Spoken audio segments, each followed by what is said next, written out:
tardes, soy Gustavo Saber, presidente de ALAT, la Asociación Latinoamericana del Tórax, y profesor asociado de la Facultad de Ciencias Médicas de la Universidad Nacional del Comahue.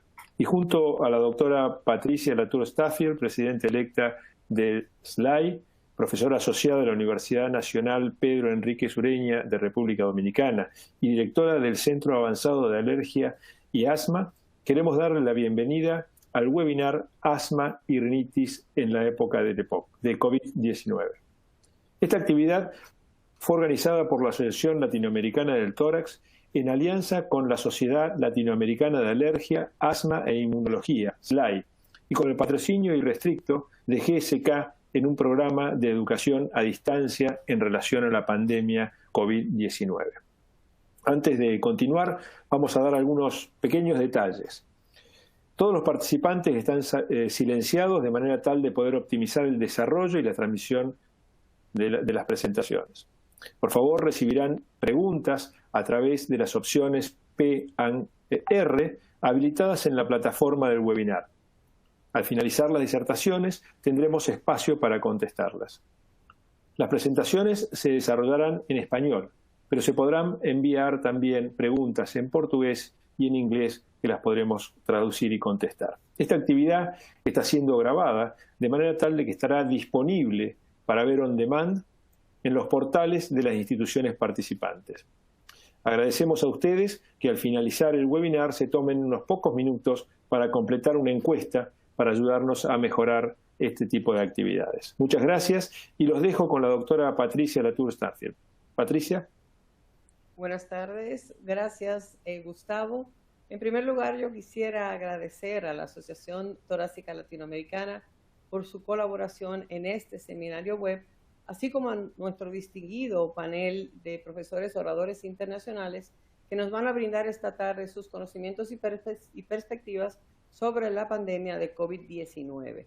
El objetivo de esta iniciativa será organizar una serie de seminarios web sobre COVID-19, es permitir que todos los profesionales de la salud respiratoria en las diferentes regiones de Latinoamérica compartan sus experiencias sobre aspectos particulares relacionados al COVID-19 hasta la fecha y tengan entonces oportunidad de interactuar, preguntas con sus colegas de otras regiones en todo el área. En esta tarde, en este seminario participan profesionales de toda Latinoamérica y España, profesores de Argentina, de México y de la República Dominicana, entre otros.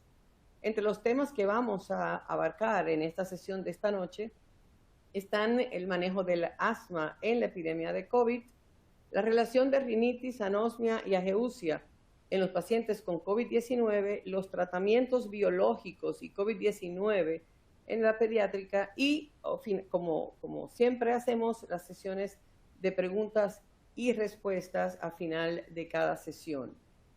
Nuestro primer disertante, vamos a tener 3 profesores distinguidísimos. El primero de ellos, el doctor Gabriel García. El doctor García es neumonólogo y jefe del servicio de neumología del Hospital Rodolfo Rossi en La Plata, Buenos Aires, Argentina, y director del Departamento de Asma de ALAT, miembro también del Comité Ejecutivo de GEMA.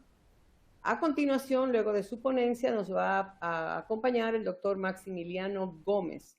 El doctor Gómez viene de Salta, Argentina, y es especialista en alergia e inmunología. Es actualmente presidente electo de la Asociación Argentina de Alergia e Inmunología Clínica, miembro activo y pasado secretario general y científico de la SLAI. Nuestra última y no menos importante disertante de la tarde, la doctora María del Carmen Cano, es neumóloga pediatra y jefa del Departamento de Posgrado del Instituto Nacional de Enfermedades Respiratorias, el INER de México, y actual directora del Departamento de Pediatría de la ALAT. En este momento, entonces, le damos paso y te damos paso, Gabriel, a la primera presentación de la tarde y queda en tus manos.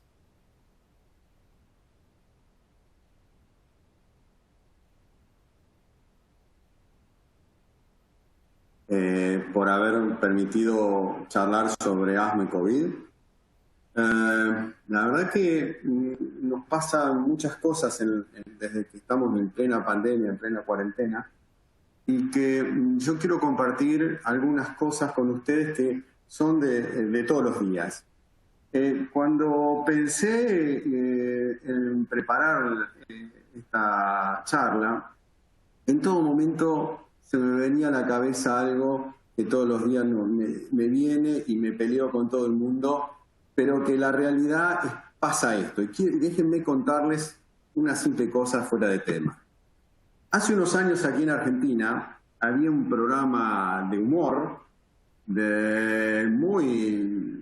como decimos aquí, muy loco, donde se intentaba en forma humorística explicarle o darle la vuelta o tratar de encontrar algunas respuestas a preguntas que también eran muy locas, como por ejemplo, ¿quién inventó el trabajo? Si el agua tiene gusto o no, si los dinosaurios fue un invento de Spielberg, bueno, ahí Spielberg está mal escrito, me equivoqué, o por qué el coyote nunca alcanzó el correcamino. Bueno, este programa, que es muy loco como decimos aquí, se llamaba Hablemos sin saber.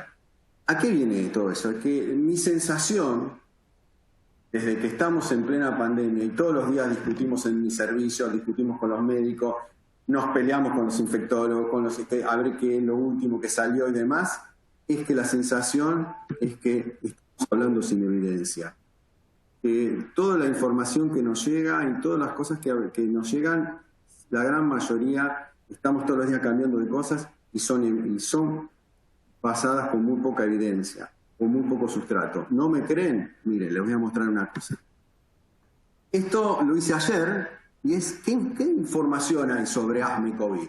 Bueno, si uno pone en Google, va a encontrar que hay 155 millones de búsquedas o de resultados de las dos palabras, de asma y COVID. Y ese numerito 0,55 segundos quiere decir que cada 0,55 segundos alguien está metiendo un dato en Google o alguien está consultando. O sea, el flujo es altísimo. Ahora, si uno lo ve en Google Academic, ya las citas, los resultados caen a 4020. Y si uno busca en PubMed, va a encontrar que solamente hay 35 citas con respecto a asma y COVID. O sea, ya venimos mal. Si uno se mete a buscar en Trip Database, y Trip Database es un metabuscador que selecciona la información científica en base a la evidencia, se va a encontrar con la sorpresa que solamente hay 2 resultados. Los dos casualmente son 2 informes sobre revisiones sistemáticas, pero que no son metaanálisis y ni cumplen con los criterios de una revisión sistemática, o sea que hay solamente 2. ¿Y saben cuántos ensayos clínicos hay con asma y COVID en este momento, Clinical Trial? 1, que es el estudio INGESCO. Bueno, esto realmente lo que me da a pensar y nos da a considerar que realmente tenemos mucha información, hay mucho flujo de información con respecto a asma y COVID, mucha gente está consultando permanentemente, pero realmente la sensación es que estamos hablando sin evidencia. Entonces, dicho esto, la charla la separé en 3 partes. Una, voy a hablar si realmente esta pregunta que nos hacemos, si el asma es un factor de riesgo. La segunda, qué relación tiene el asma y la COVID. Y la tercera, las recomendaciones que andan dando vuelta por todos lados y todas las sociedades tenemos y hemos trabajado. Bueno, vamos a ver si realmente el asma es un factor de riesgo o no. ¿Qué pregunta? Bueno, esto es una sensación. Desde que empezó la cuarentena aquí en Argentina, creo que a ustedes también le ha pasado en Latinoamérica, lo primero que nos pasó es esto, nos transformamos en un call center. Todos los médicos, todos los días llamaban a los pacientes, a ver dónde estamos, los pacientes asmáticos, qué hago con la medicación, si me vacuno o no me vacuno, si necesito la receta y demás. Eso fue lo primero que nos pasó. La segunda cosa que nos pasó y nos dimos cuenta es que la gran mayoría de los pacientes se estaban estoqueando. O sea, estamos prescribiendo varias medicaciones al mismo paciente. Entonces, y la tercera, que la sensación que tenemos ahora, es que no sabemos dónde están los pacientes, porque no vienen, no sabemos cómo están los pacientes asmáticos, le escribimos, les preguntamos, pero ese aluvión de consulta que tuvimos hace un mes y medio, hoy en día no lo tenemos. No tenemos pacientes que consultan a la guardia, no tenemos pacientes que consultan a emergencia, La realidad es que no sabemos si realmente nos está pasando como nos pasó en la gripe A, que la gran mayoría de los asmáticos se quedaron en la casa con medicación y no aparecieron hasta que no terminó la epidemia. Ahora, si uno analiza datos, los primeros que publicaron obviamente sobre esto fueron los chinos, y esto es una cohorte muy chiquita, 140 pacientes de Wuhan, y como ven, dentro de las comorbilidades citadas por ellos, el asma no figura. Posteriormente, otro informe sobre China, sobre 1.590 pacientes, acá está escrito, pero se lo voy a resaltar, obviamente el asma tampoco estuvo como comorbilidad señalada en los pacientes que se ingresaban por COVID en los hospitales de China.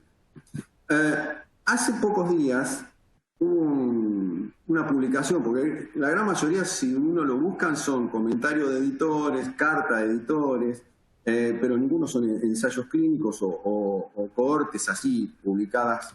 Son todas comunicaciones. Bueno, hubo una comunicación de esto, de hecho, en Inglaterra, sobre 16.749 pacientes hospitalizados, cuya edad media era 72%.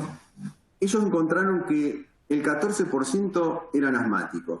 ¡Epa! Qué buen número, porque hasta ahora no nos pasaba. Pero lo llamativo de esa comunicación es que el 47% de los pacientes no tenían comorbilidades. Eso ya es más raro. Al menos en Argentina, cualquier persona que tiene 70 años o más tiene más de una comorbilidad. Entonces, ese dato ya nos llamó la atención. Y de esta corte, el 33% de los fallecidos, no hay datos cuáles eran realmente asmáticos. Por lo tanto, eso nos llamó la atención, y si uno ve los datos de Italia, van a ver que sin comorbilidades en las muertes ocurridas en Italia son muy pocas, son el 3%. O sea que son datos contradictorios si realmente hubo porcentaje de pacientes asmáticos o no. El 16 de abril, hace un mes, el New York Times publicó una noticia que decía que el asma estaba ausente dentro de los factores de riesgo en Nueva York. Y yo lo empecé a seguir en los datos del Departamento de Salud de Nueva York, y si uno ve, esto lo saqué el 6 de mayo, sobre 17.526 muertes que hubo en Nueva York, como ven, asma no está. Entonces, es probablemente que dentro de los factores de riesgo para COVID no esté el asma. Entonces, uno podría sacar una primera conclusión, dicho esto, que el asma no sería un factor de riesgo o no sería una comorbilidad frecuente dentro de la COVID. Ahora bien, ¿qué relación tiene el asma con la COVID para que pase todo esto? Bueno, acá se me ocurrieron dos preguntas. La primera es si los asmáticos tienen algo que expliquen esto. Si un asmático, ¿por qué le pasa esto que tengan menos factores de riesgo, ¿no? Y la otra es, ¿esto tendrá que ver algo con la medicación que utilizan? Entonces, si vamos a la primera pregunta, ¿los asmáticos tendrán algo que explique esta protección? Bueno, si se acuerdan, perdón, voy para atrás, me adelanté un cachito. Obviamente todo el mundo aprendió en este último mes y medio que el coronavirus obviamente actúa con la espiga, mete ahí en el receptor de AC2 y a partir de ahí se internaliza a la replicación y demás. O sea, es muy importante para la patogénesis de la enfermedad la presencia de los receptores AC2. Entonces, la pregunta sería, ¿cómo estarán los receptores en los asmáticos? Bueno, se han publicado numerosos estudios. Bueno, pero este es el que más me gustó, que es el publicado por Jackson en el Journal de Alergia, en donde ellos hicieron lavados nasales en niños y realmente encontraron que la presencia de asma y la presencia de alergia o de atopía había un descenso marcado de la expresión de los receptores de AC2. O sea que los chicos asmáticos y alérgicos tendrían menos receptores que los normales, o que los asmáticos no tenían alergia. Esto ahí diría, opa, bueno, esto puede ser una explicación por la cual los niños no le agarra tanto el COVID. Por lo tanto, una de las cosas que podríamos decir en ese momento es que el asma, tanto el asma como la alergia, la unión, hay una reducción de la expresión del receptor. En el mismo estudio, ellos hicieron un test de provocación y realmente encontraron que luego de provocar la mucosa nasal, hubo aún mayor descenso de la expresión del receptor. Entonces, uno podría realmente pensar, decir, bueno, puede ser este el mecanismo por el cual el asma tenga una pseudo protección contra el COVID. Bueno, no sé. Este estudio, también publicado en la European Respiratory Journal recientemente, dice lo contrario. O sea, el tabaquismo aumenta la expresión de los receptores AC2, motivo por el cual, si lo ven en la figura de la izquierda, ven que los pacientes que nunca fumaron, con los pacientes que fueron fumadores que lo fuman actualmente, hay una mayor expresión de los factores de los receptores del AC2, y esto por ahí podría explicar por el cual muchos pacientes tengan el tabaquismo es un factor de riesgo. Entonces, si uno quisiera explicar esto, o resumirlo, podríamos decir, bueno, la expresión del receptor AC2 está reducida en el asma y en la atopía, en el asma alérgica, T2, y está aumentada en el tabaquismo, la diabetes y la hipertensión. Esto podría explicar por el cual un asmático podría estar más protegido que un EPOC. Pero bueno, hasta acá estamos todos bien, teníamos todo claro, no teníamos una idea de hacia dónde íbamos, hasta hace 2 días que en la revista European Respiratory Journal sale una carta de editor donde Cristiani propone al revés, que los chicos tienen aumento de los receptores AC2 y los adultos lo tienen bajo. La verdad, ahí se me vino abajo todo el castillo que había construido y me acordé de nuestro célebre héroe argentino, Diego Armando Maradona, que una vez dijo, por favor, pónganse de acuerdo. Entonces, no, esto que parece medio humorístico, pero es la verdad. Creo que al día de hoy, si uno quiere explicar esto, no lo vamos a poder explicar. ¿Sí? ¿Qué efecto genera la medicación antiasmática? Bueno, acá hubo 2 revisiones, mejor dicho, 2 pedacitos de revisiones, uno hecho por la Universidad de Oxford, que ellos lo que publican es básicamente lo que más o menos todo el mundo sospecha, que no se debería discontinuar el uso de corticoides inhalados y que si uno suspende el corticoide inhalado corre riesgo de empeorar o riesgo de una exacerbación. Y en la segunda revisión, que fue publicado hace muy poquito, perdóname, por Halpin en la revista europea, ellos buscaron, machearon a través del motor de búsqueda las palabras asma, COVID y corticoides inhalados. Y de 757 citas, seleccionaron 57 y ¿saben cuántas encontraron? 0. Motivo por el cual ellos dicen que al momento no hay evidencia qué efecto podría generar, si algún beneficio o no del uso de corticoides inhalados en el asma, con respecto al COVID, ¿no? Ahora, si uno empieza a escarbar internet, a buscar, va a ver que hay cosas. Y uno, que creo que esto también más adelante lo va a explicar un poquito mejor Carmen, los corticoides inhalados también afectan sobre la expresión de los receptores AC2. Este es un estudio de Peters que se ve claramente que cuando se exponen los sujetos con mayor dosis de corticoides, cae la expresión de los receptores AC2. Este estudio también es un estudio in vitro donde utilizaron corticoides que usamos habitualmente inhalados, pero el que más, como van a ver, acá midieron no la expresión sino la replicación del virus, y ven cuando al virus le ponen ciclesonide, cae la replicación del virus. Y esto, si lo ven también, es un estudio también con triple terapia, cuando le agregan triple terapia, van a ver que la replicación del virus cae ostensiblemente, como también la producción de interleuquina 6. ¿Qué tema? Hay algo que es muy nuevo, es que no solamente el coronavirus, actúa sobre el receptor AC2, sino que también actúa sobre una molécula de adhesión, un CD147. Ahora, lo que se sabe de antiguas épocas, como en la malaria, que la citromicina actúa sobre el CD147. Y una de las teorías, que esto está publicado en la Stem Cell Review hace muy poquito, es que una de las teorías por el cual la citromicina podría ser buena, entre comillas, es que no dejaría entrar al virus dentro de la célula a través de interactuar con el CD147. Pero yendo al asma, el año pasado... 5 minutos.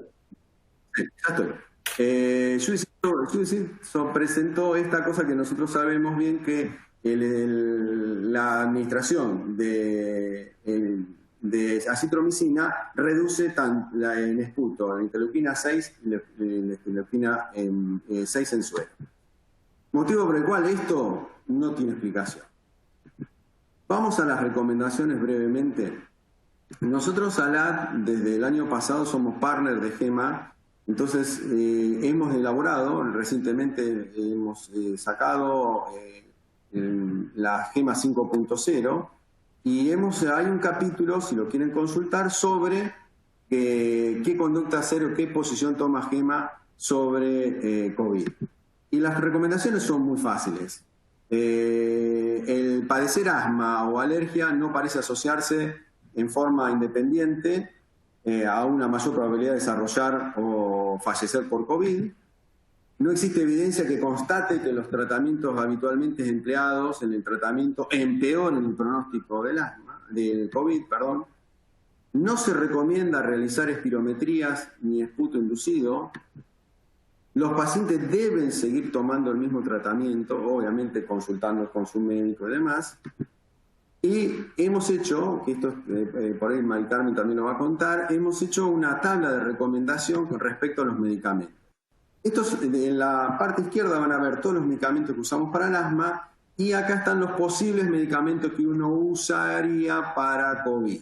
Entonces, lo podríamos catalogar según el riesgo, si se pueden usar sin problema o directamente están contraindicados. Esta tabla está muy linda, se la aconsejo que la consulten, porque por ahí muchas veces cuando uno tiene un paciente con COVID y piensa qué le puede pasar con la medicación antiasmática, ahí tienen la tabla. Bueno, yo ya acá terminé, les agradezco mucho, realmente me hubiese gustado darle una charla con mucha más evidencia, no acostumbro a dar una conferencia así con tan poca evidencia o sustrato, pero espero haberle compartido el sentimiento que nos pasa todos los días aquí. Bueno, yo ahora lo paso para Maxi Gómez, que es un gran amigo y que, bueno, él por ahí la tiene más clara. Gracias. Adelante, Maxi. Muchísimas gracias, Gaby, por la excelente presentación, que la verdad pintó un panorama fantástico y hasta me ahorraste por ahí alguna explicación en algo. Lo primero que quiero es agradecer a ALAT por la invitación a participar de este webinar, en nombre de su presidente, el doctor Gustavo Saber, y a GSK por permitirnos esta actividad educativa. Vamos a tratar de ir desde aspectos básicos a prácticos, habida cuenta de lo que dijo Gaby de la limitada evidencia que tenemos. Lo primero que quisiera, a partir de lo que me toca, es mostrarles de que la rinitis alérgica, esta rinitis es la enfermedad alérgica más frecuente en la población y que se caracteriza por prurito nasal, estornudos en salva, estornudos repetitivos, una secreción acuosa y congestión. Esto caracteriza a la rinitis alérgica y si nosotros tenemos en cuenta estudios epidemiológicos, para poder tener un acercamiento mayor a un dato de vida real, se lo asocia con conjuntivitis alérgica. Entonces, los estudios epidemiológicos validados como el ISAAC toma a la rinoconjuntivitis, a los síntomas de rinoconjuntivitis en conjunto, síntomas actuales, para poder dar un panorama mucho más preciso, para poder tener una especificidad mayor respecto de lo que estamos detectando en población general. Y acá lo que estamos viendo es que hay una variación enorme en mismo Latinoamérica, que va desde menos del 10% en San Pablo Oeste a más del 40% en Asunción.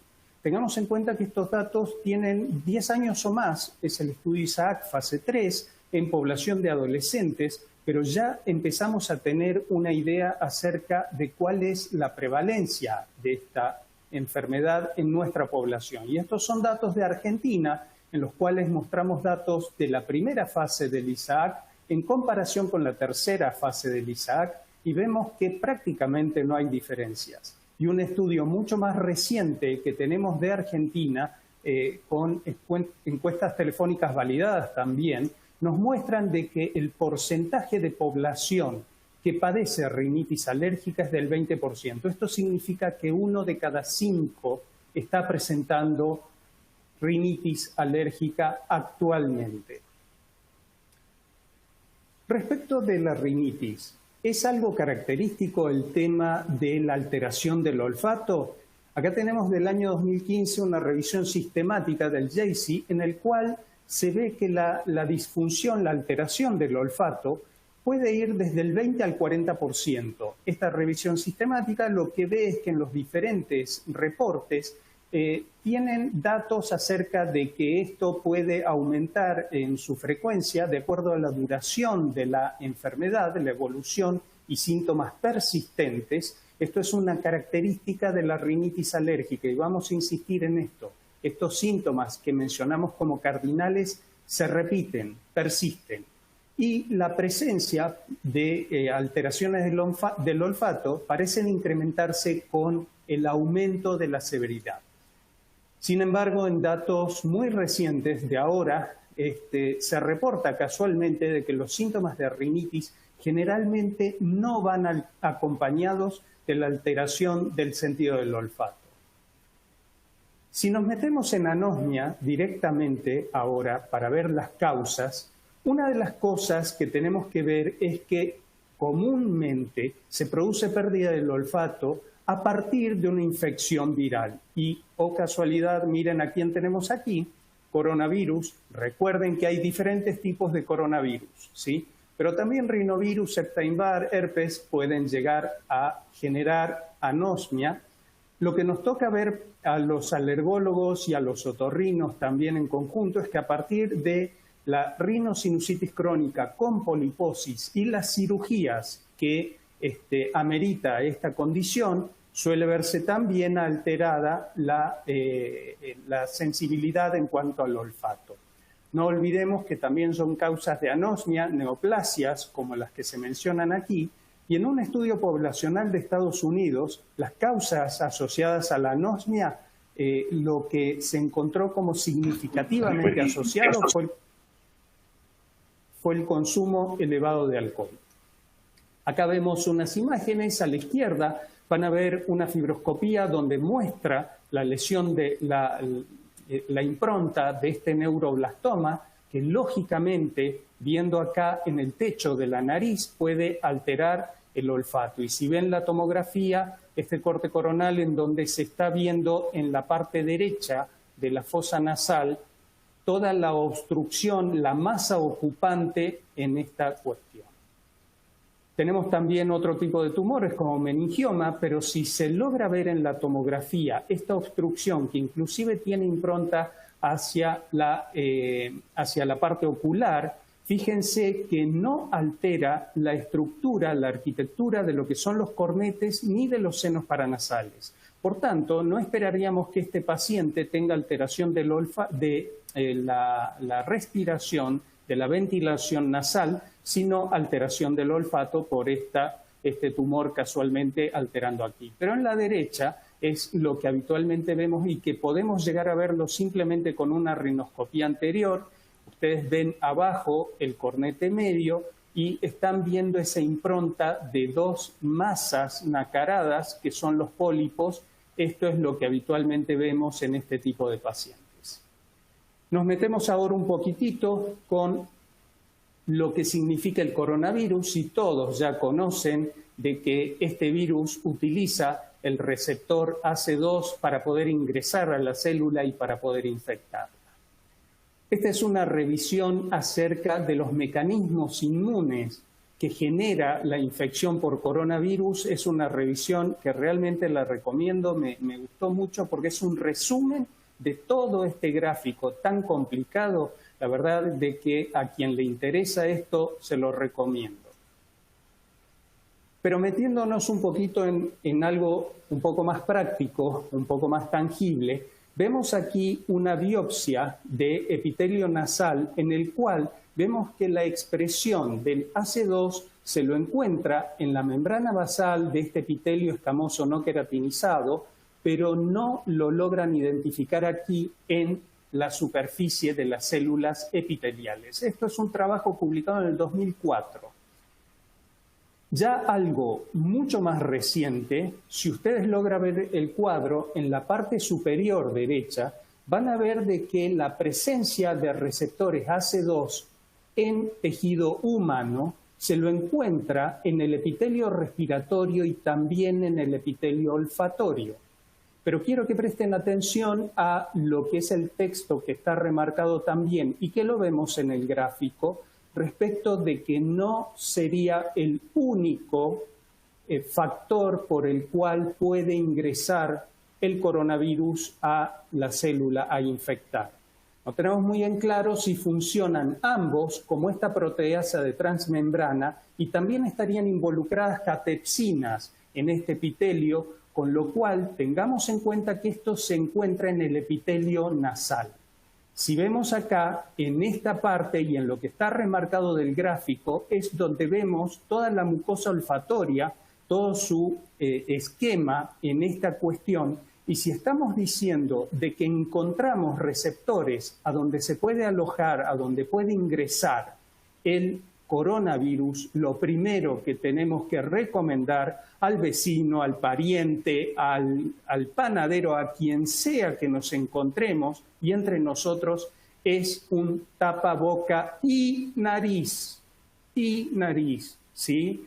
Que no nos tapemos solamente la boca, no sirve. Acá tenemos evidencia de que también podemos tener un reservorio a nivel nasal y probablemente contagiar también por esto.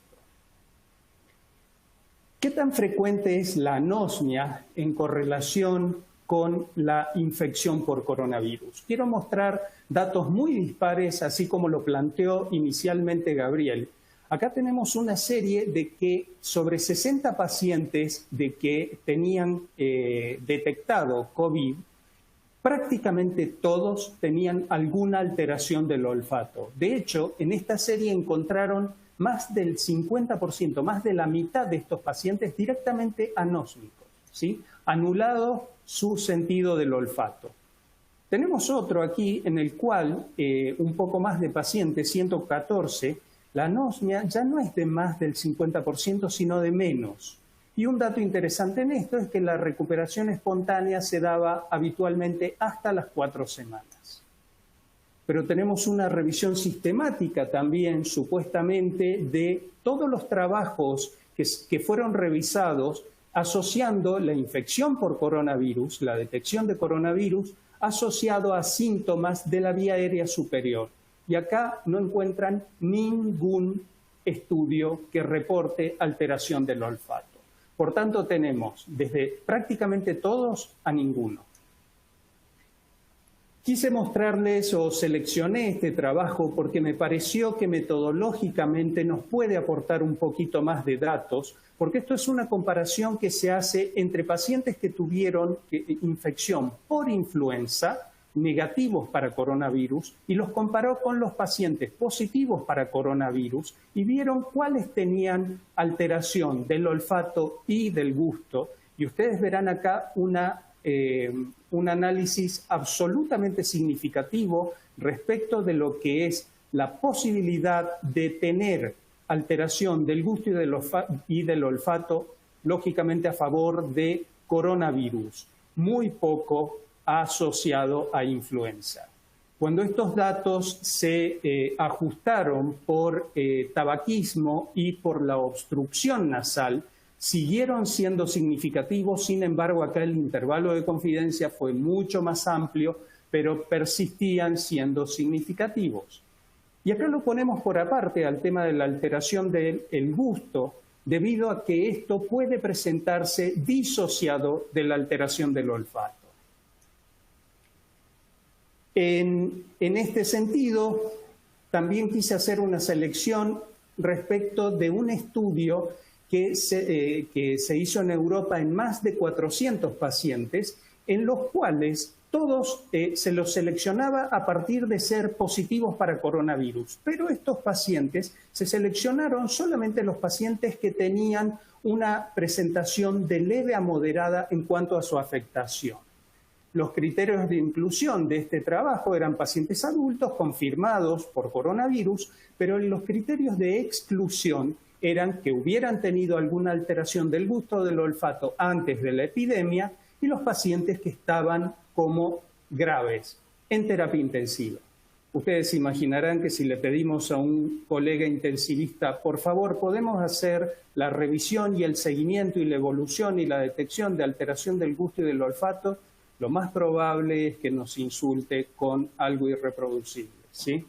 Lógicamente que estos pacientes se controlaron respecto de lo que es la anosmia o la hiposmia y la alteración de la calidad de vida. Este gráfico muestra cómo fueron tratados estos pacientes, la mayoría de ellos con paracetamol, muy pocos con corticoides nasales. Eso fue su tratamiento para la infección de coronavirus, pero cuando se hace la discriminación de lo que es la alteración olfatoria, en la gran mayoría no se hizo nada de tratamiento, ¿sí? Acá vamos sacando algunas claves respecto de lo que tiene que ver con recuperación espontánea. Y un dato interesante de este trabajo. Fíjense que así como Gaby mostraba de que prácticamente no teníamos asmáticos y alérgicos en esto, en esta población positivos, leves a moderados en cuanto a su afectación, fíjense que aquí aparece la rinitis alérgica y que esto puede ir en consonancia con la prevalencia de la población general. Esto no significa necesariamente un riesgo porque ni siquiera alcanza el 20% que también se ve en Europa. Aquí está el asma y fíjense que mucho menos lo que es hipertensión arterial. Esto ya lo mostró y lo explicó muy bien Gaby respecto de esta situación, y lo único que quisiera comentar al respecto es que posiblemente a partir de esto sea alguna de las explicaciones por las cuales vemos la menor frecuencia. Sin embargo, necesitamos que esto tenga una correlación en la vida real, en población ampliada, que podamos empezar a reproducir este tipo de evaluaciones y también tengamos en cuenta que no es solamente el AC2 la posible puerta de entrada. ¿Qué pasa con la ageusia, con la alteración del gusto? Lógicamente que este receptor lo tenemos distribuido en la lengua en general. Tenemos que hay una reducción del ácido ciálico en la saliva que se asocia con la alteración de lo que puede ser el umbral de estimulación de las papilas gustatorias. Y el SARS-CoV puede llegar a interferir también en este sitio. Sin embargo, y así como lo comentamos, puede haber alteración del gusto disociado de la alteración del olfato entre el 10 y el 20% de los pacientes. Para ir resumiendo, quisiera dejarle mensajes finales que estos son a partir de un poquito de tamizaje de esa enorme masa de información que vamos viendo y cuando nosotros deberíamos pensar que la anosmia puede ser un signo indicativo de infección por COVID, cuando es de inicio reciente. Si tenemos algún tipo de alteración del olfato que tenga inicio previo a toda esta cuestión, la verdad que deberíamos empezar a buscar otra cosa. Esto se ve en 1 de cada 2, en 1 de cada 3, depende de la serie de los pacientes infectados por COVID-2. Suele ser la manifestación inicial en 1/3 de estos pacientes, pero de estos pacientes que tienen alteración del olfato, solo 1 de cada 10 presenta obstrucción nasal. Esto suele verse en pacientes más jóvenes, más cercano a los 50 que por encima de los 60 años, tiende a durar de 1 a 2 semanas y hasta 4 semanas con una recuperación espontánea. Lo que nosotros vimos como datos respecto de otro tipo de tratamiento, inclusive de corticoides nasales, posiblemente sean asociados a su tratamiento de rinitis que ya venía previamente. A fin de tratar de recalcar lo que pueden ser los síntomas diferenciales entre una rinitis alérgica, tengamos en cuenta lo que dijimos de los signos cardinales, de prurito, de estornudos, de secreción acuosa, de congestión, que esto suele estar acompañado de picazón y lagrimeo nasal, no va acompañado de afectación sistémica, no afecta al resto del organismo, no provoca fiebre.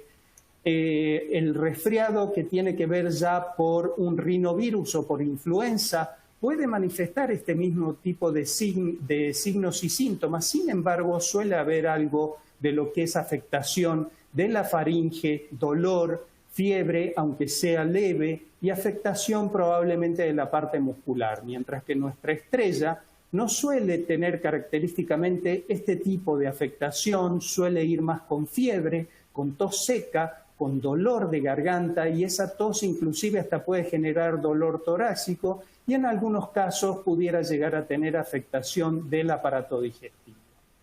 Para ir terminando, quiero agradecer nuevamente a GSK por permitirnos esta plataforma educativa y llegar a toda Latinoamérica por esto, a la ALAT por su invitación, al SLAI por permitirme estar para ellos en este momento, al curso MECOR de ATS que nos permitió todas estas relaciones y a la Asociación Argentina de Alergia por permitirme servirle en este tiempo.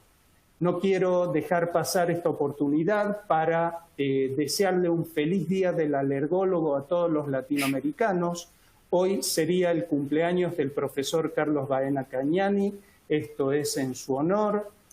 Y nos despedimos con un saludo alérgico. Por favor, cúbranse, estornuden o por favor toser sobre su codo y acordarse de usar tapaboca y nariz. Muchísimas gracias y le damos paso a Carmen, que también nos va a deleitar ahora con los datos que nos va a presentar. Muchas gracias. Muchas gracias, Maxi, y buenas noches a todos. Agradezco al doctor Gustavo Sabert y a la doctora Patricia por coordinar esta sesión y gracias también a todos los que nos están viendo por tomarse el tiempo en esta pandemia y gracias también por el trabajo que están haciendo con estos pacientes. Y bueno, pues hablando de tratamientos biológicos en asma, pues sabemos que el grupo en el que se utilizan es en asma grave. El asma grave afortunadamente ocupa entre el 3.7 y el 5% del total de la población de pacientes con asma y pues sabemos que, afortunadamente es poca la prevalencia porque pues es un grupo en el que pues se gastan muchos recursos en salud, es un grupo de enfermos que también tienen una pérdida importante en la calidad de vida y pues que también son un grupo susceptible a infecciones, un grupo susceptible a complicaciones por la enfermedad y con un gran sinnúmero también de comorbilidades.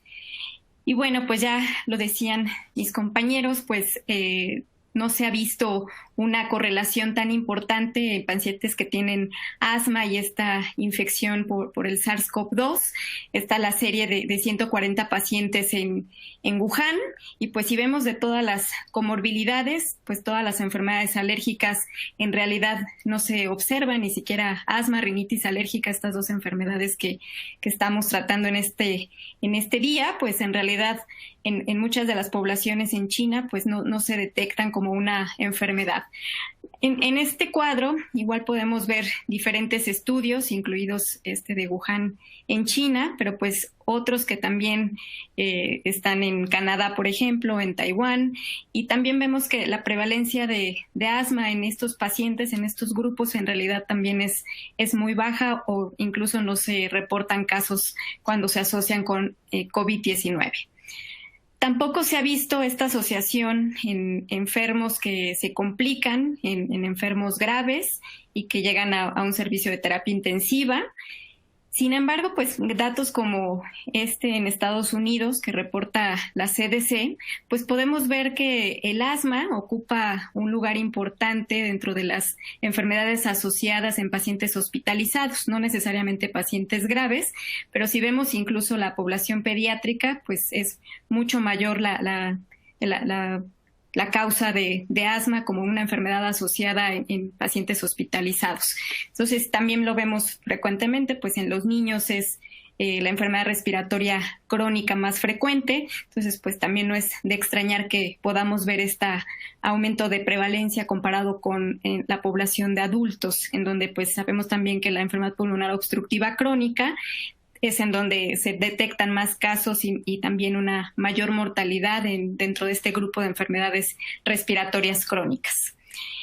Y bueno, pues pasando al asma grave y en el uso de estos biológicos, estas son una de las guías que utilizamos de manera frecuente también, la guía GINA, y pues en esta guía la recomendación para este grupo de pacientes con asma grave en el uso de biológicos, pues todo va a estar enfocado en este paso 5 de manejo. Para adolescentes y adultos, pues prácticamente ya están todas las terapias biológicas aprobadas en la mayoría de los países de Latinoamérica. También pues cada vez más se van aprobando estos nuevos medicamentos y poco a poco los tenemos disponibles. La terapia antiinmunoglobulina E, que es la más conocida y que lleva ya varios años utilizándose en este grupo de pacientes, la terapia antiinterleucina 5 o terapia también al receptor de interleucina 5, los terapias también antiinterleucina 4, que es un receptor compartido entre interleucina 4 y interleucina 13, y pues bueno, son los que más se utilizan en este grupo de edad. Y si vemos también, pues los esteroides orales forman parte también de este arsenal terapéutico en el grupo de pacientes con asma grave, y pues también gran controversia con el uso de estos medicamentos ahora en el tratamiento de enfermos por COVID-19. Y en los niños de 6 a 11 años de edad, pues básicamente también la terapia antiinmunoglobulina E, pues es la más utilizada, la que se encuentra aprobada en casi todos los países para el uso en este grupo de pacientes.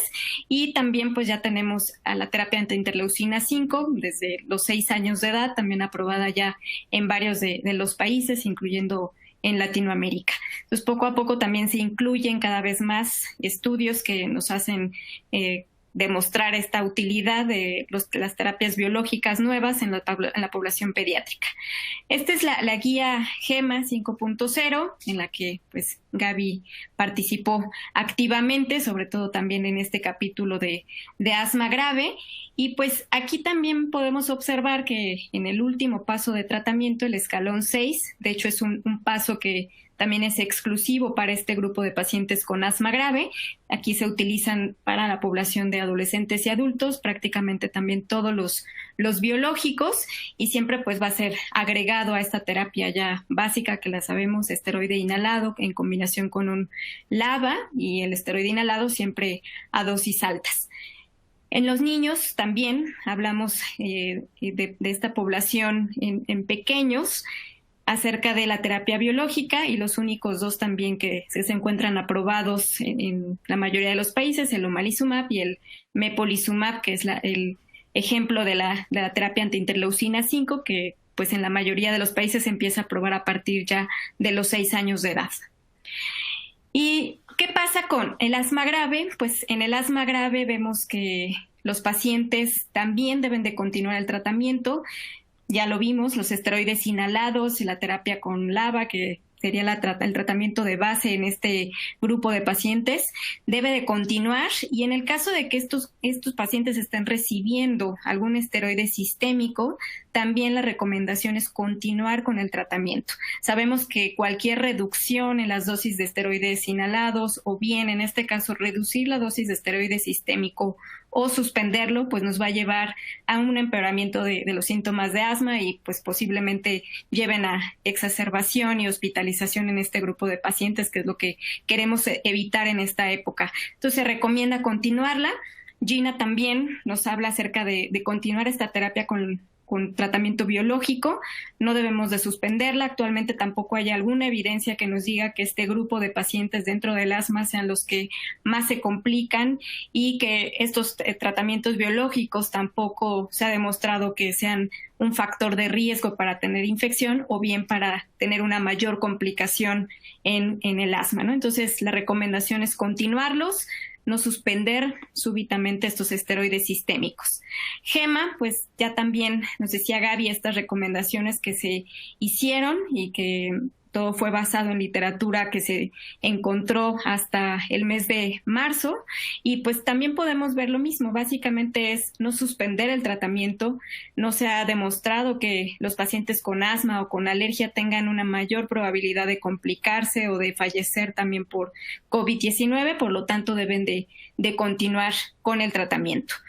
En cuanto a los biológicos, Gema también nos recomienda lo mismo, continuar con el tratamiento, no suspenderlo, y en caso de que podamos hacer algo, quizá es para evitar un tanto el que el médico tenga que atender al paciente en el hospital para aplicación de biológicos. Quizá aquí alguna recomendación podría ser evaluar el espaciar las dosis del tratamiento, pero bueno, esto va a depender también de la condición del paciente, porque de la misma manera él en algún grupo que acaben de iniciar sobre todo la terapia, pues podríamos tener un empeoramiento si hacemos esta conveniencia de espaciar las dosis o bien de suspender el tratamiento. Entonces se recomienda continuarlo. NICE también, de hecho, fue la primera que saca esta recomendación, una guía rápida para específicamente asma grave, y lo mismo, básicamente todo es basado en este consenso de expertos, debido pues que no tenemos evidencia suficiente para sustentar esto. Entonces también nos recomiendan continuar el tratamiento, y lo mismo en el caso de suspenderlos, pues nos habla de esta probabilidad de exacerbarse.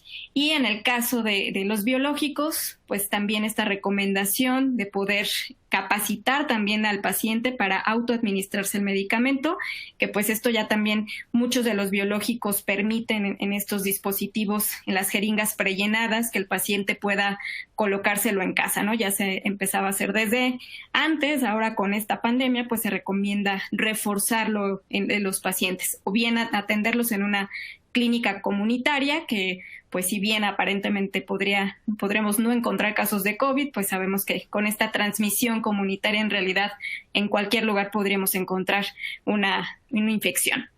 Y pues ya lo mencionaban mis compañeros, no hay una diferencia en cuanto a los pacientes con asma y los pacientes sanos. De hecho, este grupo de pacientes que se tomó para el estudio son pacientes que forman parte del grupo de estudio de asma grave en Estados Unidos. Entonces, en realidad, en este grupo de pacientes tampoco se ve una mayor expresión del receptor AC2, ni de esta proteína que también hace que se active la proteína espiga del coronavirus.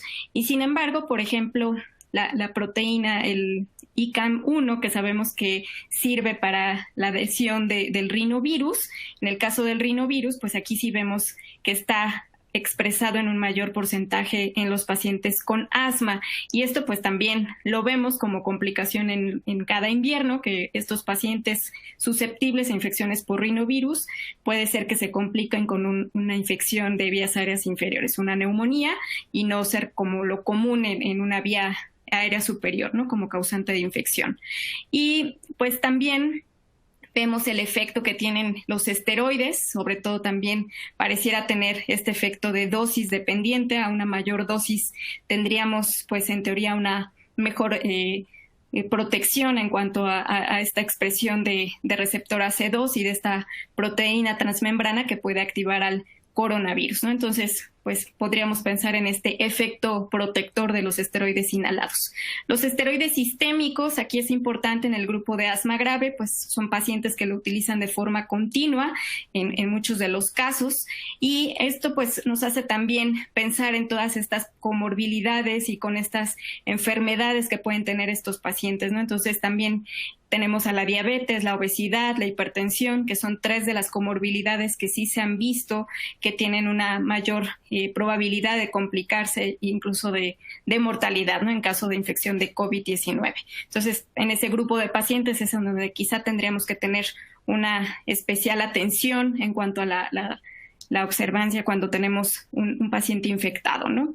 Y bueno, pues hablando de los biológicos, solamente para recordar estos fenotipos de asma, ahora hablamos de asma tipo 2 y asma no tipo 2.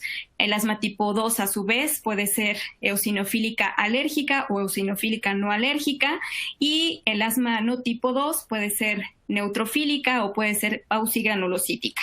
Entonces, estos pacientes son los candidatos en general, estos pacientes con asma tipo 2, a esta terapia biológica que vemos. Aquí es nada más un esquema que no me voy a detener en explicarlo, pero todo en los recuadros en rojo, pues es en donde tienen interacción tanto al lado izquierdo de la pantalla, en asma eosinofílica no alérgica, o en la parte central en asma eosinofílica alérgica principalmente. Entonces vemos en todas las vías de inflamación en las que pueden interactuar estos medicamentos biológicos. Estos son un resumen de todos los medicamentos que se encuentran disponibles. El omalizumab, que lo utilizamos para pacientes a partir de los 6 años de edad y que se utiliza en este fenotipo de asma alérgica eosinofílica.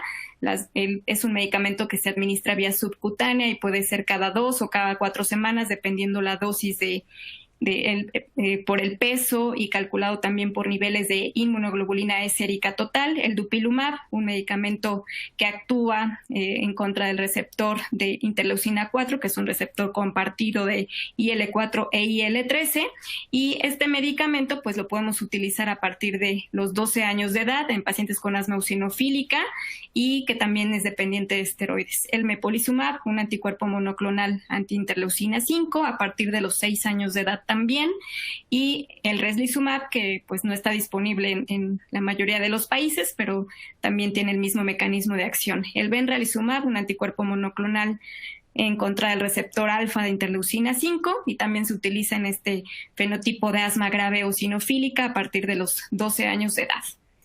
Y bueno, pues también, ¿qué efectos tiene? Pues aquí lo importante es, además de la reducción de la tasa de exacerbaciones, que es lo que buscamos en el grupo de pacientes con asma grave, pues algo que nos ayuda mucho es a disminuir esta dosis de esteroide sistémico y de esteroide inhalado, ¿no? Pero sobre todo ayuda a disminuir o a suspender los esteroides sistémicos, que es algo que buscamos en el paciente con asma grave, ya que pues estos sí van a tener complicaciones a largo plazo. Algunas consideraciones, pero en general, pues estas son las características y sobre todo los 2 principales objetivos: exacerbaciones y el ahorro de esteroides. Y bueno, pues este es igual un resumen acerca de lo que nos dice la guía GINA en estos grupos de pacientes, las mismas terapias recomendadas: anti-IgE en pacientes con asma eosinofílica alérgica, terapia anti-interleucina 5 en pacientes con asma eosinofílica, y pacientes también que reciban este anticuerpo monoclonal antiinterleucina 4, pues pacientes que pueden tener asma alérgica o no alérgica. Y pues algo importante también es evaluar la respuesta. La recomendación es evaluarla 4 meses después de que empezamos el tratamiento, y eso nos va a permitir también determinar qué paso es el siguiente con cada uno de los pacientes. Si tenemos una respuesta dudosa en estos 4 primeros meses, podríamos extenderlo hasta 1 año, entre 6 meses y 12 meses, para saber qué respuesta tiene en este grupo de pacientes, y de no responder, lo recomendable es suspenderlo y posiblemente explorar otro tipo de tratamiento biológico en este grupo también. En ocasiones podemos tener una falta de respuesta, pero bueno, siempre cuando hay una falta de respuesta tenemos que buscar otras comorbilidades, tenemos que reevaluar al paciente que tiene asma grave y evaluar otro tipo de estudios u otro tipo de terapias como la termoplastía. este es el esquema que está en la guía GEMA, que aquí trabajó activamente Gaby, y pues básicamente está muy simple, muy simplificado, no simple, está simplificado, y en realidad nos habla también de este perfil de asma T2 y no T2, y todas las opciones que podríamos tener de forma más sencilla, con alergia o sin alergia en cada uno de los grupos, y pues nos facilita un poco también la forma de visualizar qué medicamentos tendríamos disponibles para cada uno de estos grupos. Entonces, de manera breve, si utilizamos biomarcadores muy sencillos como el FeNO y la IgE total, pues, y la cuenta de eosinófilos en una BH simplemente, pues podemos tener estas opciones de tratamiento. Si tenemos FeNO alto y eosinófilos altos, antiinterleucina 5 y anti-L4, anti-L13, FeNO bajo, pero con eosinofilia nos funcionan bien los antiinterleucina 5, IgE alta y con eosinófilos altos, terapia anti-IgE y también antiinterleucina 5. Si por otro lado tenemos la cuenta de eosinófilos baja, FeNO alto, nos funciona muy bien antiinterleucina 4-13, el dupilumab. Si tenemos FeNO bajo y tenemos eosinófilos bajos, pues aquí hay que considerar todas las vías no T2 y todos los tratamientos disponibles, ¿no? Los macrólidos, por ejemplo, en este grupo, termoplastía también en este grupo, IgE alta y eosinófilos bajos, también nos funciona la terapia antiinmunoglobulina E.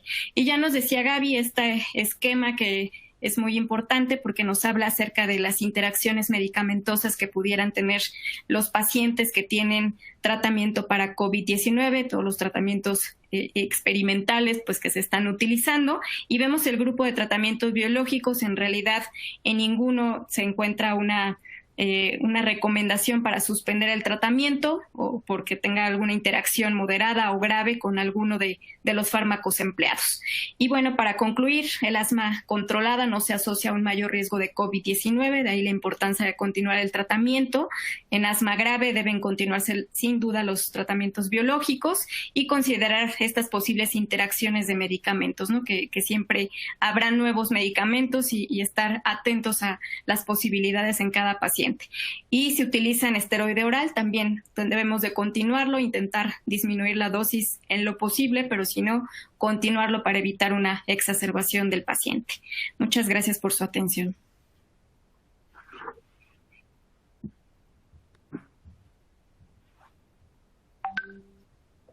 Gracias María del Carmen. Ahora doy paso a Gustavo, te doy paso para que empecemos a coordinar entonces las sesiones de preguntas y respuestas. Muchas gracias, Patricia, muchas gracias a todos los expositores. Realmente felicitarlos por sus presentaciones y por haber cumplido en tiempo. Increíble que 3 presentaciones y terminemos exactamente en 60 minutos. Tenemos una buena cantidad de preguntas aquí, variadas, y hay 2 en particular que vamos a iniciar. Una de ellas tiene que ver con la presencia de pacientes que tienen infección por COVID. Se describe que hacen, digamos, episodios de obstrucción bronquial. Y una de las preguntas que ha hecho uno de los participantes es si es pertinente iniciar tratamientos con corticoides inhalados y con broncodilatadores de acción prolongada en estos pacientes que aun cuando no tengan el antecedente de asma. Para mí, Gustavo, eso. Bueno, te cuento. Esa pregunta fácil es para vos, Gaby. Bueno, no, mirá, creo que no hay evidencia para dar corticoides inhalados en una persona que no tiene asma. No se olviden que en este juego cómo se comportan los corticoides inhalados en personas que no son asmáticas. Si no se acuerdan lo que pasaba con el EPOC, que cambiaba la flora y predisponía a la neumonía. Entonces, no cualquier persona indicarle corticoide inhalado. Sí sabemos, y lo que sospechamos, es que la utilización de los corticoides inhalados en el asmático posiblemente tenga este efecto protector o como quiera llamarle. Pero administrar un corticoide inhalado y un broncodilatador en una persona que no es asmática, yo no lo daría. Más pensando y acordándome lo que pasaba con el cambio de la microflora que ocurre en los EPOC. Vieron que cuando los EPOC empiezan a bajar la función pulmonar y dar muchos corticoides inhalados, empiezan a tener gram negativos dando vuelta. Entonces, no, yo creo que no. Muchas gracias. ¿Hay algún otro de los expositores que quiera hacer algún comentario sobre el particular? No, pues sí, igual de acuerdo con Gaby, digo, solo que tuviera ya algún antecedente previo, aunque no tenga diagnóstico de asma como tal, pero si tiene una historia clínica que pudiera sospecharse del diagnóstico de asma, creo que sería en el único grupo de pacientes en el que se pudiera agregar esa terapia. Muchas gracias. Escenario difícil porque sabemos que muchas veces los pacientes con COVID los aislamos y tenemos pocas posibilidades de hacer interrogatorios, de hacer estudios. La segunda pregunta es para Maxi, que preguntan cuál es el mecanismo fisiopatológico que se entiende de la anosmia, si es un mecanismo neuropático, inflamatorio. ¿Se tiene alguna evidencia sobre esto, Maxi? Gracias por la pregunta, excelente. Se sospecha que son ambos. Lamentablemente no se puede certificar eso, por lo menos hasta que haya un poco más de evidencias, pero como mostré en una de las diapos de los slides respecto de la presencia de los receptores, estos ACE y el receptor de transmembrana, que se dan tanto a nivel del epitelio olfatorio como de las neuronas olfatorias. Entonces se logró identificar esto, probablemente pueda tener los dos mecanismos involucrados, un efecto neuropático directo con un efecto inflamatorio local. Muchas gracias, Maxi.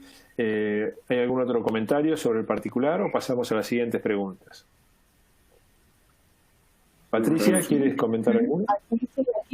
Aquí tengo desde El Salvador una pregunta, Gaby, quizás pudieras tú responderla. Desde El Salvador nos preguntan qué pasaría si en el transcurso de los cambios estacionales, ¿qué pasaría si tuviéramos coexistencia de influencia con COVID? ¿Cuál sería la perspectiva a esperar? Uy, qué buena pregunta. Al principio nosotros teníamos del frío. Bueno, ahora viene el frío, empieza la gripe y demás. Lo que sabemos es que ahora hay COVID en todas partes. Inclusive si uno ve el mapa de Brasil, en los lugares donde más hay COVID es en el norte y nada que ver con la temperatura. Entonces, no sé cierta si hay esta cosa estacional que tenemos por el cual el hemisferio norte ahora está empezando a bajar y acá estamos peor porque está empezando el invierno. Yo todos los días miro los datos, estoy como loco mirando cosas y la verdad que no es tan que tenga relación con los cambios estacionales. ¿Alguien más quisiera, María del Carmen, quisieras añadir algo al comentario de esta pregunta? Pues sí, digo, no lo hemos visto tampoco acá en México como coinfección. Digo, ahorita ya también se cerró epidemiológicamente la temporada de influenza. Sin embargo, al inicio tampoco vimos que sí había influenza. No vimos una coinfección con coronavirus, pero precisamente pues las dos enfermedades coexisten, ¿no? Y seguramente en el siguiente invierno también las tendremos a las dos, no sé si como una coinfección, no se ha visto tampoco en otros países, pero sí las dos a la par las vamos a tener, ¿no? Gracias, María del Carmen. Maxi, una pregunta que nos llega. ¿Cuál es el tiempo máximo en que se ha presentado la pérdida olfatoria en los pacientes ya con una prueba negativa? En realidad no hay una descripción así tan taxativa como la pregunta, pero de las series reportadas o de las que evaluaron la remisión de la anosmia, llegaron inclusive hasta 8 semanas, ¿sí? Pero la mayoría de los que reportaron este tipo de afectación fue alrededor de dos semanas, en general remisión espontánea. Y Quisiera, sí, contestado eso, quisiera hacer un pequeño comentario sobre la pregunta anterior respecto de la coexistencia o de la presentación simultánea en cuanto a la parte de la época y epidemiológica de lo que es influenza y COVID, que ahora nos toca en el hemisferio sur. Quisiera insistir en el mensaje de los síntomas nasales que pueden ser indicativos. Recuerden que los síntomas provocados por alergia van más allá de lo que puedan ser estaciones o estación primaveral, que lo que puede ser rinovirus y lo que pudiera llegar a ser influenza puede llegar a generar síntomas nasales como estornudos, como secreción, pero que eso tiende a acompañarse de afectación faríngea, dolor, alguna febrícula, mientras que coronavirus puede llegar a generar esto de lo que estuvimos tratando, anosmia o alteración del olfato, pero es poco probable de que dé picazón de nariz, estornudos en salva y toda esta cuestión, si se me permitía. Gracias. Gracias, Maxi. Gustavo, ¿alguna pregunta de tu parte? Tenemos muchas preguntas. Sí, tenemos muchas preguntas. Sí. Tengo dos preguntas que son muy interesantes. Las dos tienen que ver con seguridad, pero de distintos aspectos.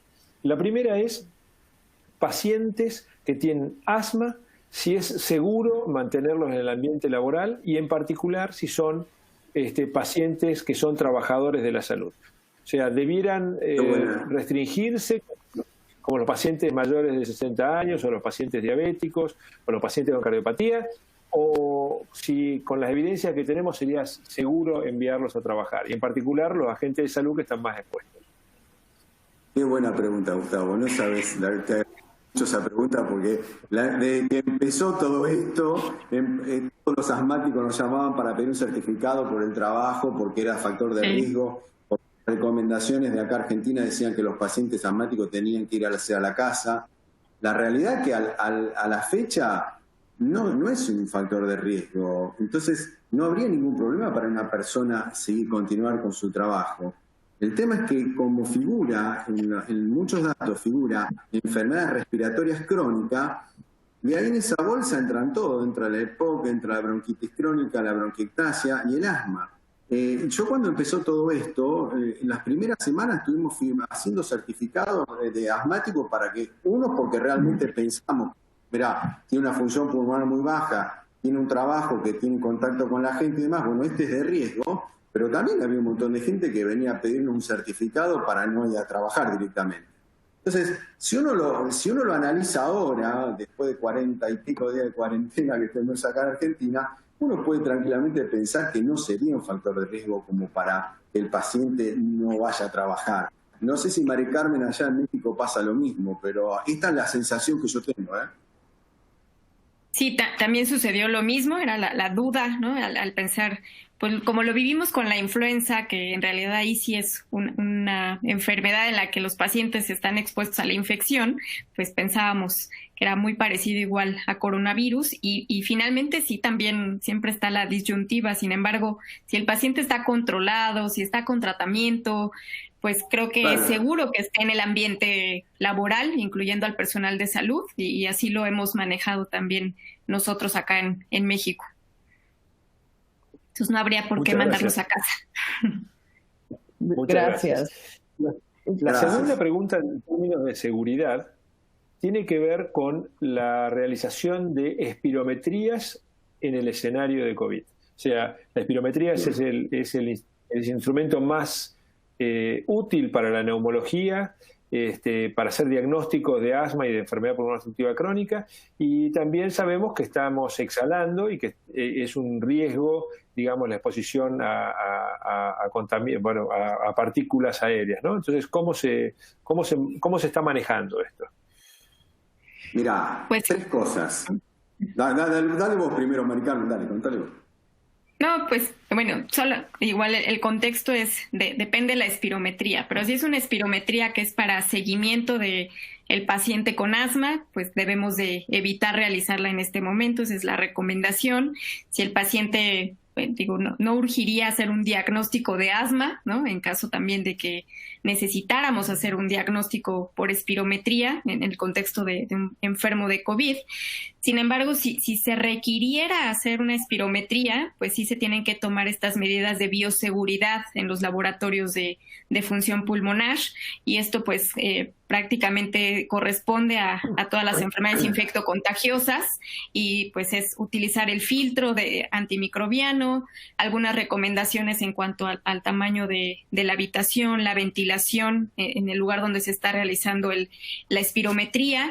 Y para el personal que va a realizar el estudio, pues aquí sí se recomienda que esté vestido con el equipo de protección personal y que lo proteja para aerosoles, ¿no? Porque es lo que se va a generar cuando hacemos la espirometría, y sabemos que es una de las formas en las que se transmite con mucha más eficacia el coronavirus. Entonces, por eso es que estas recomendaciones de bioseguridad, pero en realidad pues sí hay que evaluar muy bien la decisión de hacer una espirometría en un paciente con COVID-19. Al final, pues estos pacientes tendrán un seguimiento de función pulmonar una vez que egresan del hospital y una vez que se ha determinado también que están curados de la enfermedad, pero bueno, durante el cuadro activo no es lo recomendable, y no es lo recomendable tampoco exponer al personal de salud cuando tenemos también muchos portadores asintomáticos de la enfermedad. Hay una pregunta que surgió.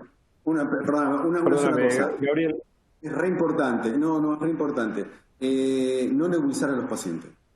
Siempre utilizar aerosoles y aerocámara, por favor. Porque todo lo que genere aerosol estamos exponiendo a nuestro personal y a todos. Entonces, siempre tener en cuenta en los pacientes que inclusive van a un servicio de emergencia, utilizar aerocámaras y aerosol, no nebulización.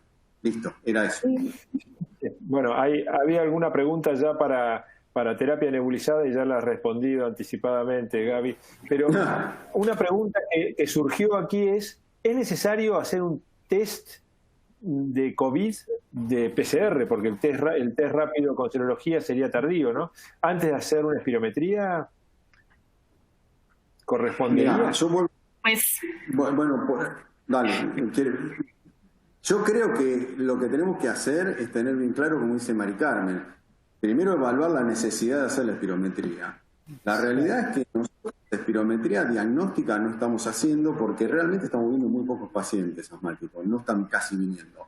Pero las pocas espirometrías que se nos pueden llegar a hacer son generalmente no de asmáticos, sino, por ejemplo, cuando hay una decisión de evaluación prequirúrgica con toda esta normativa que dice y las recomendaciones que acaba de mencionar Mari Carmen.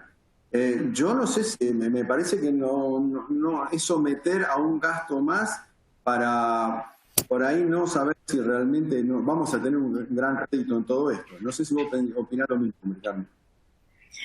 Sí, la verdad es que no vale la pena someternos al riesgo y gastar el recurso, como bien dices, el equipo de protección personal, que ahora lo necesitamos tanto para la atención directa de pacientes. En realidad, para gastarlo en hacer espirometrías, la verdad es que sí tiene que ser muy bien evaluado. Tal cual, nosotros también. Tenemos acá una pregunta ya un poquito más, moviéndonos a otra área. Nos preguntan si existe alguna evidencia de diferencia en secuelas de fibrosis pulmonar luego de neumonías moderadas, comparando a aquellos pacientes asmáticos, alérgicos y no alérgicos. No, mira, por ahora lo que uno busca la información es que no hay casi nada publicado. Lo que uno puede recoger de hablar con amigos que están en Europa y demás, es que muchos pacientes, de los que vieron que la mitad de la gente de los pacientes que estuvieron en terapia intensiva ventilado, muchos de ellos fallecen, pero muchos de esos sobreviven, y la realidad es que muchos quedan con una secuela importante, más que nada neuromuscular, y que lleva a tener alguna alteración en la función pulmonar. Ahora, las consecuencias a largo plazo no las sabemos, eso lo vamos a empezar a ver en los próximos meses. No tengo idea de con qué nos vamos a encontrar. ¿Algún otro comentario? Pues no, de verdad que sí concuerdo con Gaby, no hay como una evidencia ahorita que nos hable mucho de las secuelas que deja y estos cambios histopatológicos, pues tampoco, de fibrosis como tal, no los he leído yo en la literatura, en estas autopsias que se han hecho a pacientes, ¿no? En los reportes que hay. Gracias, Gustavo. Te doy paso a ti. Sí, claro, muchas gracias. Tenemos una pregunta que voy a tratar de traducirla bueno, hay varias de Brasil, pero voy a tratar de presentarle esta, que es específicamente para Maxi, sobre la participación de los mastocitos en la inflamación de las vías aéreas superiores, planteando como un sistema no adrenérgico, no colinérgico. ¿Cuáles novedades hay o qué conocimientos sobre? Gustavo, se te escuchó un poco cortado, perdón. Gustavo, perdón, se te escuchó todo cortado. Repito la pregunta. ¿Se me escucha? Por favor. Sí, Alejandro. Repito la pregunta. El papel de los mastocitos y del sistema no adrenérgico, no colinérgico en la inflamación de las vías aéreas superiores en los pacientes con COVID. Si tenemos evidencia sobre esto. No he visto dentro de lo que fui revisando, no he visto esta cuestión. Sin embargo, de estudios ya de lo que existía previamente, todo lo que tiene que ver con sistema no adrenérgico, no colinérgico y con la densidad mastocitaria a nivel nasal no es absolutamente comparable a la bronquial, ¿sí? De hecho, los fenómenos inflamatorios y los fenómenos de remodelación o remodelamiento, como le querramos llamar, a nivel nasal y a nivel bronquial son absolutamente distintos. Así que no esperaría ver una mayor afectación sobre eso en particular. Gracias, Maxi. Tengo una pregunta acá que nos llega de Ecuador. Y la pregunta es relacionando la anosmia en edad pediátrica, si tenemos data que nos hable de con qué frecuencia se presenta en los chiquitos. La verdad es que la mayoría de los datos que se han presentado tienen que ver con población adulta, ¿sí? No hay un dato, o al menos no me he enterado luego de revisar todo esto hasta esta mañana, no he visto datos de que hablen puntualmente de población pediátrica. Sin embargo, yo lo extrapolaría a la prevalencia de infección que podamos llegar a tener en población pediátrica como para tener algún tipo de datos respecto, o por lo menos de sospecharlo, como que pudiera estar asociado a esto. Volvemos a insistir en la presentación de los síntomas. Si los pacientes tienen afectación nasal de modo reiterado, repetitivo, pero que no tiene que ver con el tema de anosmia puntualmente, bueno, una cosa. Pensamos en alergia, es mucho más frecuente la atopía también en la población pediátrica. Si esto tiene un inicio brusco, repentino, asociado a otro tipo de síntomas generales, llámese febrícula, dolor muscular, dolor faríngeo, tos seca, dolor torácico, y es un inicio reciente, pues tenemos que ver.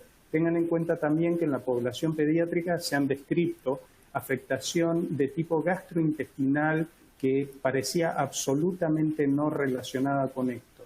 Entonces, deberíamos esperar o deberíamos sospecharlo también, pero repito, con un inicio repentino, súbito, asociado a esto.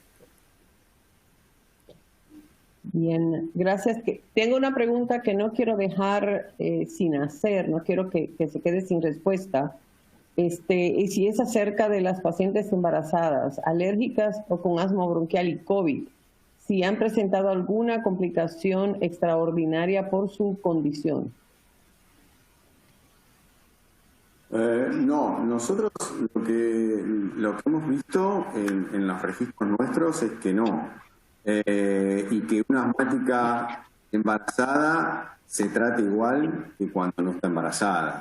O sea, puede recibir perfectamente la misma medicación que cuando no está embarazada. O sea, que eso llamativamente nos deja tranquilos. No sé si vos, Mari Carmen, querés agregar algo. Con COVID. Sí, no. Tampoco he visto algo que se relacione, ¿no?, con complicación mayor por tener infección por COVID en embarazo y asma. En realidad el riesgo sabemos que el embarazo obviamente sí se considera como uno de los factores de riesgo, sobre todo por parto prematuro, que es en lo que estamos viendo la repercusión en realidad, ¿no? Pero no asociado específicamente a asma.